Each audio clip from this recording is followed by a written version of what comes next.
Hey everyone, how's it going? Welcome back to InfoGamer. For this video, I wanted to create an art asset for one of the video games that I'm creating. And the art asset that I wanted to create was a 3D model of a lumber axe. So let's get to it. So to create this 3D model of a lumber axe, I want to use a program called Maya, which is a 3D modeling software created by Autodesk. Now normally, Maya costs money to use, but if you're a student, you can actually download and install a free version of Maya. But if you're not a student and you don't have the money to purchase a copy of Maya, you can always use a free modeling software like Blender. Now Maya and Blender have a little bit different performance when it comes to their user interface and also the controls when it comes to modeling 3D objects. And a lot of times people will get familiar with one of the programs and then they'll feel like they can't go into the other one because it'll screw them up. But you can actually change some of the controls inside of Blender so that it functions more like Maya.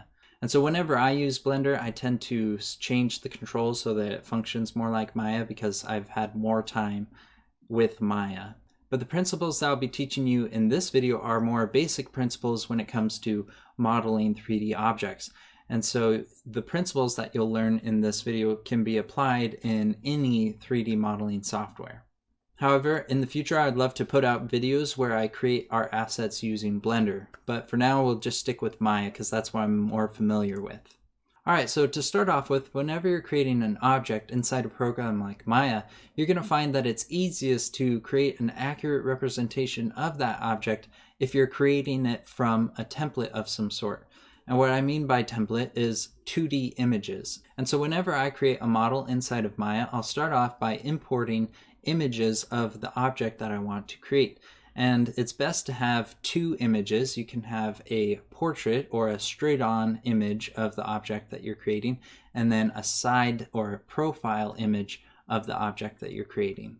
Now, of course, you can try modeling objects from your imagination, and if you have lots of practice, then you might actually be pretty good at it. But if you're just starting out, I highly recommend using some sort of 2D image to create your model from, even if it's just something that you've sketched. And so a lot of times you might have an idea of some sort of character or monster that you want to model and then put into a video game. And if this is the case, what I highly recommend is drawing both a portrait and a profile image of that character or monster, and then import those images into Maya and then create your model from those images. And so that's what we're going to do for our wood axe. Now, I've already gone ahead and downloaded this image that I want to create our wood axe from. And so all we have to do is import it into our environment. And so what I'm actually going to do is switch over to the side view, and I can switch over to the different views by clicking space on the keyboard. And so now that we're in our side view, what I'm going to do is go up to the view drop-down menu and then find image plane and then select import image. And then all I have to do is find where I saved that image. So here we have our image now imported into the side view of our scene. And what I'm going to do is select E on the keyboard to bring up our rotation tool. And then I'm going to rotate it so that the axe is vertical in our scene.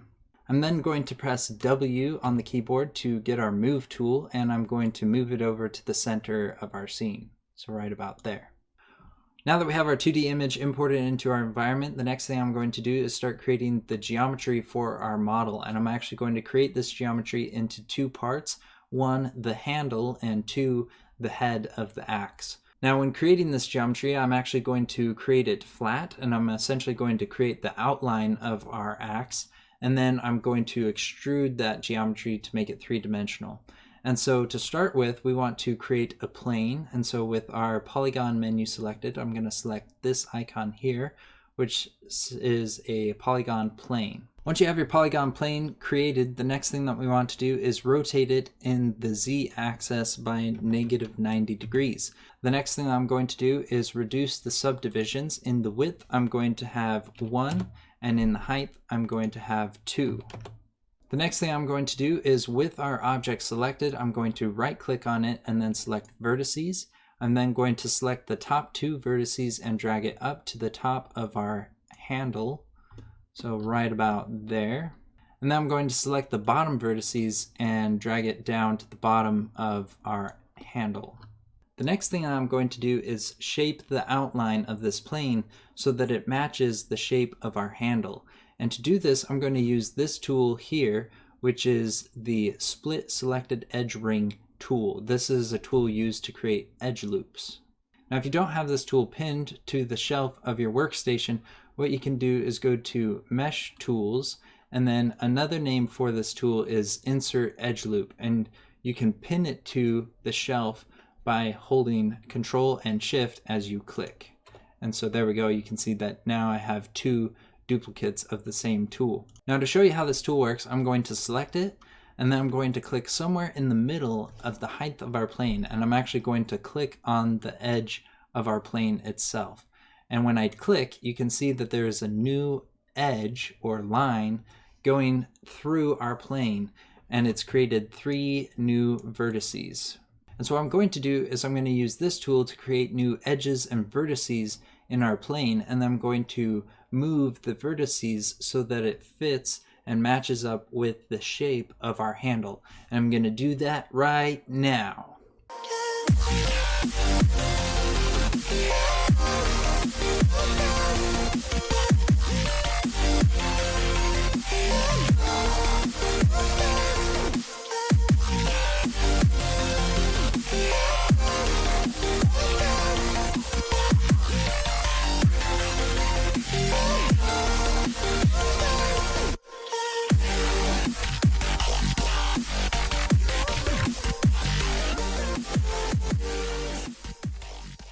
Alright, so there we go. I've now created a 2D mesh that matches the shape of the handle of our axe. Now I'm going to do these exact same steps to create the 2D mesh for the head of our axe.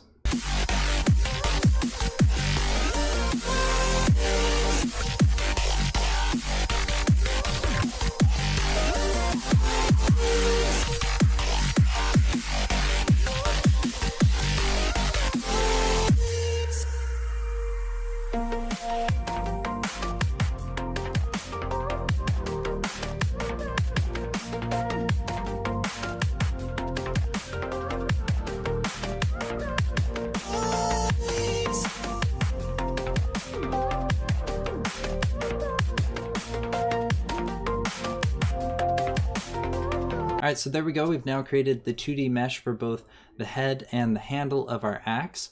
Now, if your mesh does not perfectly match the shape of the axe, that's okay. But the more edge loops and the more vertices that you add to your plane, the more detail that you can put in and the more perfectly you can match the shape of the object. But the more vertices you add, the bigger your file size is going to be. And so it's a trade-off versus detail and performance. Now the next thing that we're going to do is with both the head and the handle objects selected, we're going to switch over to the front view, and then I'm going to hold X and move it over to the left 1 unit. We can then click this button here, which is the extrude tool, which will make our 2D mesh 3-dimensional. And then I'm going to use our move tool, and I'm going to hold X, and I'm going to move our plane back to the center. I'm then going to click it one more time and move it over to the right 1 unit. I'm then going to switch over to our perspective view, and here we can see that we have the workings of a 3D axe. Now what we have to do is shape this 3D model so it's not so thick and that it's rounded and more detailed like a real axe. And so to do this, I'm going to be using a combination of the move tool, the scale tool, and the edge loop tool to shape and manipulate this mesh so that it looks more like a lumber axe. And I'm going to do that right now.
Alright, so there I've gone ahead and shaped both the head and the handle of our axe.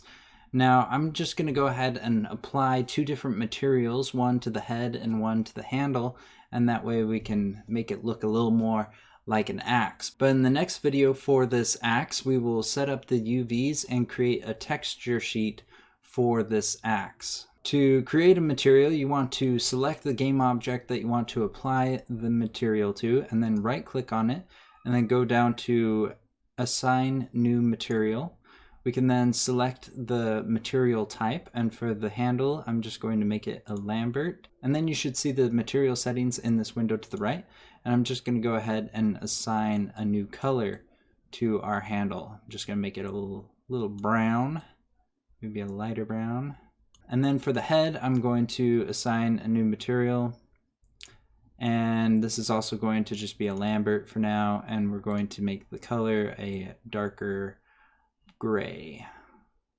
There we go. We now have a good looking lumber axe. Now the last thing that we need to do is save our axe, and we can just go ahead and save it as a Maya ASCII or a Maya binary. For now, it doesn't really matter, because once we are finished with our axe, we will then export this model as an FBX. Now that's everything that we wanted to cover in this video for creating a wood axe asset for a video game. I hope you enjoyed this video and followed along. If you did, make sure that you give it a thumbs up. Also, leave us any questions that you have in the comments below, or if you have any suggestions for assets that you'd like us to create in future videos, you can leave those in the comments below as well. Make sure that you subscribe to our channel so you can get regular updates when we publish new videos. Thanks for watching, and we'll see you next time.